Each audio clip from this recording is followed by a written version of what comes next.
Bienvenidos a una nueva inmersión. Hoy vamos a ahondar en un tema que está causando gran revuelo en Colombia. Lo que se está llamando el cartel de la tierra. Sí, así es. Una red que supuestamente se ha apropiado de, bueno, tierras que estaban destinadas a las víctimas de la violencia paramilitar. Nuestra fuente principal es un comentario, bueno, un análisis en realidad, sobre un reportaje de RTBC Noticias.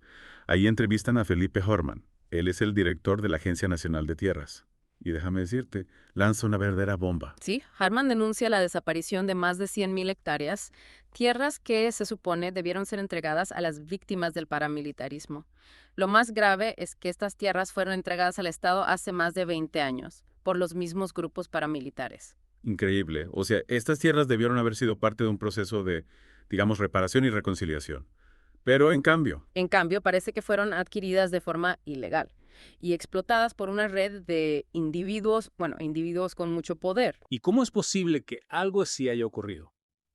Me refiero a durante tanto tiempo y a plena luz del día. Esa es la gran pregunta. El comentarista, bueno, el analista, sugiere que pudo haber complicidad de gobiernos anteriores que quizás hicieron la vista gorda. De ser cierto, estaríamos hablando de un nivel de corrupción institucional muy preocupante.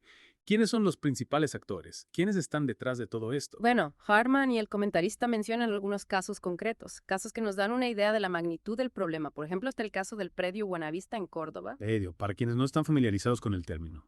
Un predio en este contexto se refiere a una propiedad rural.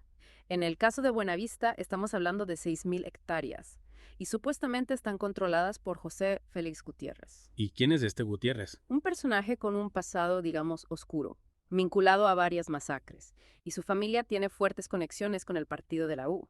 Un político presuntamente vinculado a la violencia, beneficiándose de tierras destinadas a las víctimas. Suena una ironía terrible. Lamentablemente sí. Este caso ilustra la complejidad de esta red de poder y corrupción. También mencionan el predio La América. Sí. ¿Este predio qué? Tendría vínculos con alias Ginier Hernández. Exactamente. Yeñé Hernández es una figura, bueno, controvertida, cercano al expresidente Iván Duque. Y por si fuera poco, el terreno también está relacionado con Manuel Rodríguez Fuentes, alias Comandante Barbie, un ex líder paramilitar. Un momento. Un ex paramilitar, un político cercano a un expresidente y miles de hectáreas desaparecidas. A veces la realidad supera la ficción. Y estos no son los únicos nombres. También se menciona a la familia Méndez, un conocido grupo paramilitar, a Shari Fernández, un presunto narcotraficante, y a la familia de Víctor Carranza, un famoso magnate de las Esmeraldas. Es asombrosa la cantidad de individuos y grupos implicados. ¿Y qué pasa con las víctimas? ¿Cuál es el impacto en ellas? Es realmente desgarrador. Muchas de estas víctimas fueron despojadas de sus tierras, obligadas a abandonar sus hogares, y aún esperan una restitución que nunca llega. Este escándalo no hace más que añadir sal a la herida. Es una traición a las promesas hechas a estas víctimas. Y un crudo recordatorio de las desigualdades que persisten en Colombia. Y esto nos lleva a un tema aún más profundo, la lucha por la reforma agraria en Colombia. Un tema que ha estado en el centro del debate por décadas. Exactamente. Si conectamos este escándalo con el panorama general, vemos que Colombia tiene una historia larga y turbulenta en cuanto a la propiedad de la tierra. Una historia marcada por la desigualdad, la concentración de la tierra en manos de una élite privilegiada. Correcto. Mientras unos pocos acumulan grandes extensiones de tierra, muchas comunidades rurales han sido marginadas, despojadas de sus tierras ancestrales. Y la violencia del conflicto armado no ha hecho más que, digamos, exacerbar estas desigualdades. Claro, los grupos paramilitares, con su accionar violento, han despojado a miles de campesinos. Han agudizado aún más el problema. Precisamente, este escándalo del cartel de la tierra deja al descubierto una herida que nunca ha sanado. Una herida abierta, que requiere un esfuerzo conjunto para cerrarla. Sin duda. El actual gobierno ha impulsado una reforma agraria. Busca abordar estas desigualdades históricas, pero no será fácil. Como lo demuestra este escándalo, existen poderosos intereses. Intereses que se resisten a cualquier intento de redistribuir la tierra. Y la corrupción, como hemos visto, puede socavar, bueno, incluso las mejores intenciones. Es crucial que la sociedad civil se mantenga vigilante, que exija rendición de cuentas a quienes están en el poder. La transparencia y la rendición de cuentas son fundamentales para combatir la corrupción y garantizar que las víctimas obtengan la justicia que merecen. ¿Y el comentarista qué dice? ¿Qué propone para abordar esta problemática? Hace un llamado a Felipe Harman. Le pide que no se limite a investigar los grandes casos, que también preste atención a los casos individuales de despojo. O sea, que no solo se centre en las grandes organizaciones, sino que también escuche a esos campesinos que han perdido sus tierras, sus medios de vida. Detrás de las cifras y los titulares hay personas reales, personas que han sufrido las consecuencias de este despojo. Historias como la de esa mujer que lleva años luchando por recuperar su tierra, sin éxito alguno, como menciona el comentarista. Es desgarrador pensar en la cantidad de personas en esa situación, atrapadas en un laberinto burocrático que les impide acceder a la justicia. Eso nos lleva a otra pregunta. ¿Qué papel han jugado los gobiernos anteriores en este problema? ¿Ha habido voluntad política para resolver el conflicto de tierras? El comentarista es bastante crítico. Sugiere que no solo han sido negligentes, sino que incluso podrían haber sido cómplices. Una acusación seria que requiere una investigación a fondo. Es evidente que la corrupción ha permeado las instituciones encargadas de administrar la tierra. Y esto ha permitido que estos abusos se perpetúen durante años. ¿Podrá el gobierno actual romper con este ciclo de corrupción?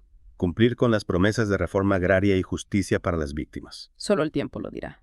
Este escándalo del cartel de la tierra será una prueba de fuego. Una prueba que determinará si hay un compromiso genuino. Un compromiso con la justicia social, con la reparación a las víctimas. Y mientras tanto es importante que la sociedad civil siga ejerciendo presión para que este tema no caiga en el olvido. Porque la lucha por la tierra en Colombia no es solo una cuestión de estadísticas, es una lucha por la dignidad, por la justicia, por el futuro del país. Y en esa lucha, la voz de las víctimas debe ser escuchada. Sus derechos deben ser garantizados. Uf, esta inmersión ha sido, no sé, como abrir una caja de Pandora. El cartel de la tierra nos ha dejado con muchísimas preguntas. Sí, sin duda. Hemos visto cómo esta red de corrupción ha operado durante años, despojando a miles de sus tierras, de sus medios de vida. A mí lo que más me ha impactado es la magnitud. La magnitud del problema y la audacia de los implicados. Políticos, paramilitares, narcotraficantes, todos tejiendo una red para beneficiarse a costa del sufrimiento ajeno. Es una muestra clara del poder que tienen ciertas élites en Colombia y de cómo la corrupción puede prosperar cuando no hay control. Y en medio de todo esto, las víctimas. Víctimas que han visto sus vidas destrozadas. Por la violencia, por el despojo, reclamando justicia pero sin ser escuchadas. Su clamor es desgarrador. Han perdido sus tierras, sus hogares, su historia y aún esperan una reparación que parece no llegar nunca. ¿Qué nos dice todo esto?